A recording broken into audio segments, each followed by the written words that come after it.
What do Marilyn Monroe, Sabrina Carpenter, The Rock, and Adele all have in common? It's not just that they're famous, it's not just that they're attractive, and it's definitely not because they have some secret cheat code that the rest of us don't. And yet, people are kind of obsessed with them, all in their own way. Marilyn Monroe, she's just a straight up icon, and decades later, we're still talking about her. Sabrina Carpenter recently dropped a best-selling album, just won at the Grammys, and at one point, you literally couldn't scroll TikTok without seeing her performances. The Rock, one of the most followed people on Instagram. And Adele, she can disappear for 6 years, come back with one song, and suddenly the whole world is belting her music again. There is a psychological reason why we are so drawn to these people, and it's what makes them unforgettable. So in today's video, we're going to talk about exactly what that is and how you can tap into it. Hey friend, welcome back. If you're new here, my name's Jillz, and I help women step into their power, tap into their divine feminine, and become their best self, their most magnetic self, live their dream life. So if that's something you want to do, you should subscribe and stick around. And in case you want more from me besides just my YouTube videos, you can also check out my deep dive feminine energy course or any of my other digital products. They're always linked down below. Okay, so what actually makes someone unforgettable? Why do certain people stick in your mind while others can kind of fade in the background? Why do some people get hooked to someone's energy and some other people not so much? Think about the most iconic celebrities, movie characters, TV personalities that you can name. The ones that people can't stop talking about even years later. It's not just that they're talented. It's not just that they have a big personality. It's something deeper. Let's go back to Marilyn Monroe because she was captivating for both men and women, and it wasn't just because she was beautiful. Yes, she had that old Hollywood glamour, but what really made people obsessed with her was the contrast in her energy. She had this soft, sweet, almost girl next door type of innocence, but yet at the same time, she was also seductive. She was confident, she was mysterious, and this is what made her so hard to look away from. She was never just one thing, and you can literally see this contrast in the way she carries herself. One second, her voice is soft and airy and high-pitched. It made her seem delicate and sweet and innocent and soft. Oh. How many times have you cried? This is my Don't you feel alone? I just adore conversation, don't you? Oh, sir. And then the next, it was slow, deliberate, sultry.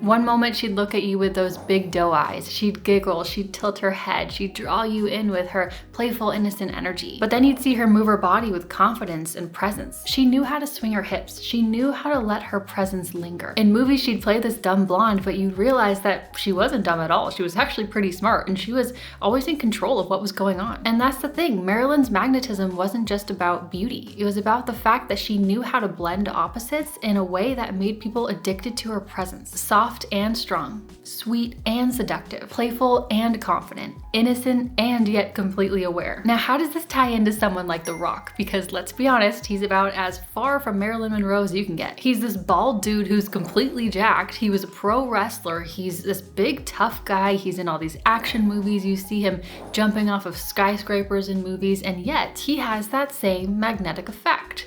People love him. He's one of the most followed people on Instagram, and brands literally throw millions of dollars to have him represent their company. It's because he's not just this tough guy. He also loves pancakes. He's funny and lighthearted, and he posts wholesome dad content. You think he's this big, tough guy, but then you see his daughters putting makeup on his face and see him singing in Moana. What can I say except you're welcome? It's that mix, that unexpected contrast that makes him unforgettable. Sabrina Carpenter, she's girly and feminine and looks like a little Polly Pocket. Yet she's also sarcastic and witty and saucy and singing about not so subtle innuendos.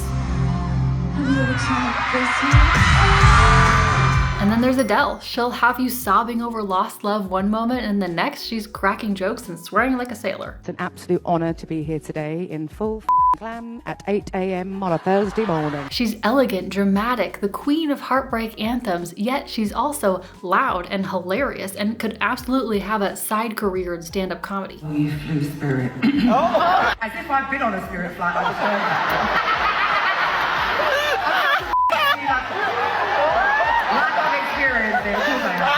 All of these people have one thing in common: contrast. And that is what makes them unforgettable. And this isn't just some random coincidence. The media does this all the time on purpose to make certain characters unforgettable. If you've ever found yourself completely hooked on a character in a TV show or a movie, it's because they were designed that way.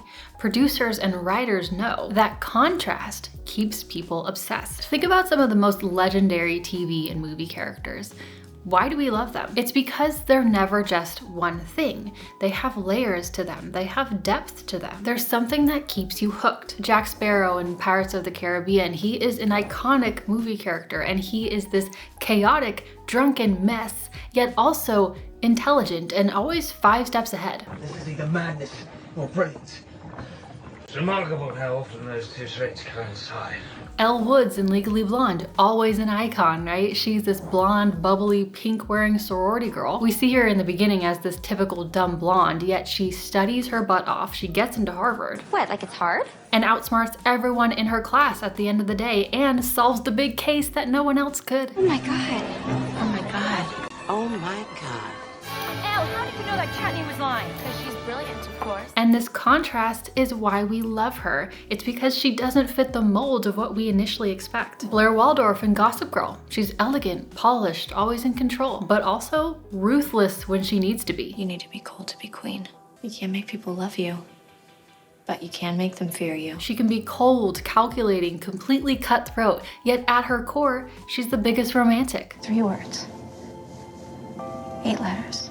Say it, and I'm yours. She's loyal to the people she loves, but if you betray her, she will destroy you. She's both a queen and a dreamer, ruthless and deeply emotional. That contrast draws us to her and what makes her fascinating to watch. These iconic characters are never just one thing, and there is a psychological reason why we as humans can't resist people with emotional contrast. And it all comes down to how our brains process information and emotions. So let's break down the science and psychology behind all this. As we go about life, we are constantly receiving massive amounts of information and stimuli, and our brain has to act like a giant filter, sorting through all of this information every second. And this is all happening subconsciously. But to make it easier though, we use shortcuts, and we tend to put people in these mental boxes: kind, serious, funny, shy, confident. But when someone doesn't fit neatly into a little box, our brain notices. We all of a sudden pay extra attention because they break the expected pattern. This is why people with unexpected layers, like Blair Waldorf being both elegant and ruthless, or The Rock being both a tough, muscly action star and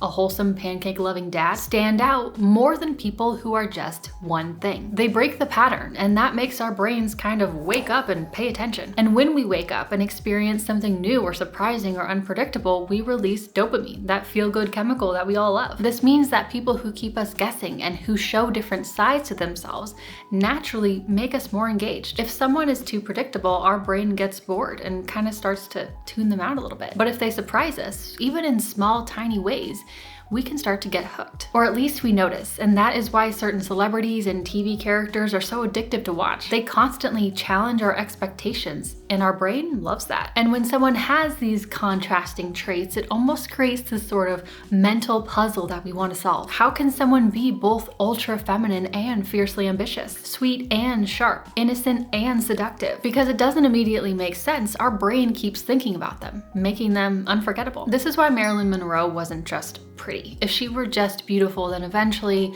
she would be forgettable. But because she was both innocent and seductive, playful and mysterious, people couldn't stop trying to understand her. Our brains were hooked on that contrast. And we all know that we naturally value things that are rare, and the same goes for people. Someone who blends contrast and has layers and has depth, they feel unique and therefore valuable. Angelina Jolie plays these femme fatale roles and looks totally intimidating, yet she's super nurturing. She's adopted multiple children and she devotes her life to humanitarian work. Princess Diana, a beautiful, soft-spoken royal, but who also did things her own way and wasn't afraid to break the rules. Keanu Reeves, I love this one. Why do so many people randomly love Keanu Reeves? Well, he's this action hero in all these movies, but at the same time, in real life, he takes the subway. He donates millions to charities, and he won't even touch a woman in a photograph so he can be a respectful king. In one moment, we watch this man take down an entire mafia because they killed his dog. But now, yeah, I'm thinking I'm back. And then in real life, he's just vibing and wholesome and being everyone's favorite introvert. There are plenty of nice guys and cool girls, but the people you remember have an edge.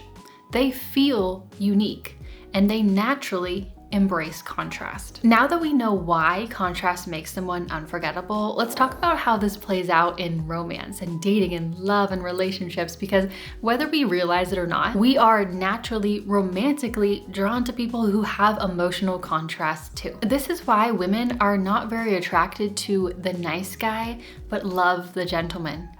Similar but different. The nice guy is always nice, always accommodating, and because he's nice and that's all there is, he's also passive, and he tends to lack that edge. The gentleman, on the other hand, is a protector, a provider. He can be tough and assertive when needed, but also opens the door for you and buys you flowers and loves to hold your hand and is nice. The nice guy is one-dimensional. The gentleman has depth to him. He has contrast, and we are drawn to that energy. It's interesting, right? A man who is confident but never cocky, kind but never a pushover, strong but still emotionally present. That contrast draws us in. Like, imagine you meet this super tough masculine guy. He has big muscles and he's 6'3" and he goes to the gym all the time and he works in finance and he drives a truck and he loves sports. But also you find out he rescued a Labrador retriever from the pound named Lucy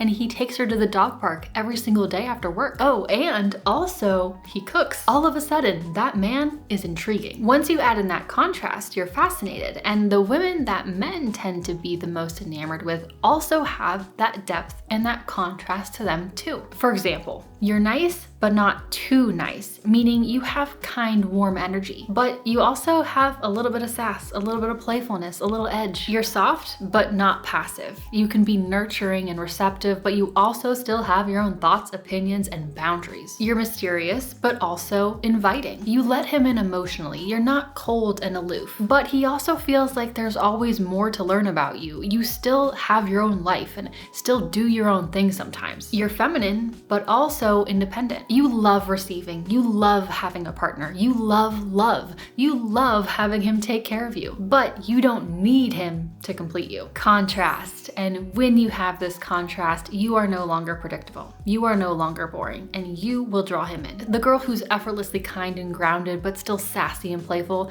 The girl who's sweet, but never lets you walk all over her. You better believe that she will be noticed. The truth is that depth is interesting. Having contrast and layers to you is interesting. We fall for people who keep us engaged, who make us feel something, and who aren't just one thing all the time. So with all that said, let's talk about how to tap into this energy yourself and become unforgettable. Now, I want to be abundantly clear. This is not about pretending to be someone you're not. This is not about pretending to be a little quirky so that he'll like you more.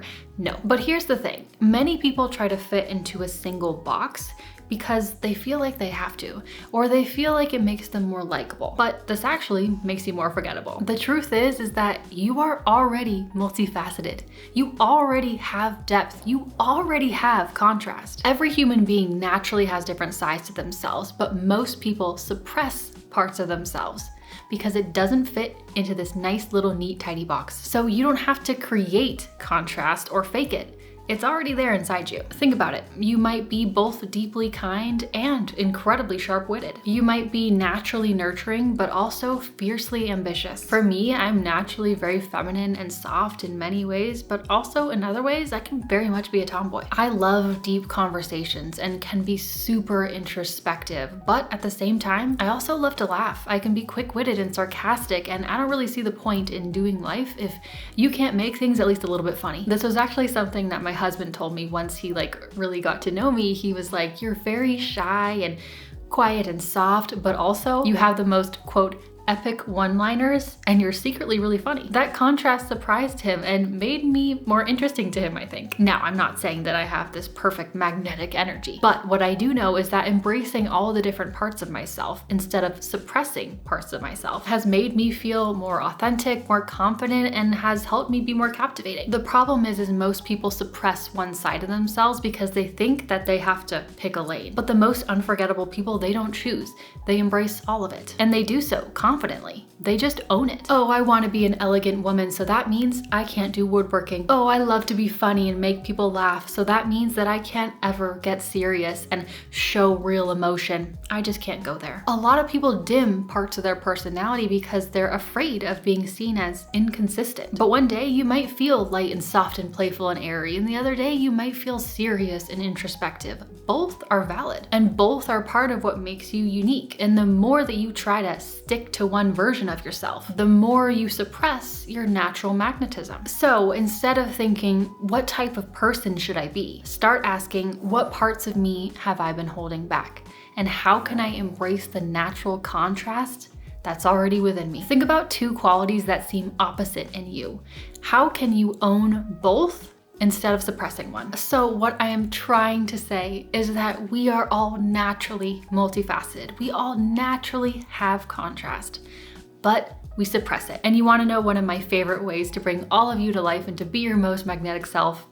You do the inner work. Because when you do the inner work, you heal the stuff that's stopping you from owning 100% of all that you are. You let go of all of the insecurities holding you back. You stop filtering yourself to fit into this perfect box because you're so afraid of being wrong or being disliked. And if you like my channel for the feminine energy content, then you're gonna appreciate this.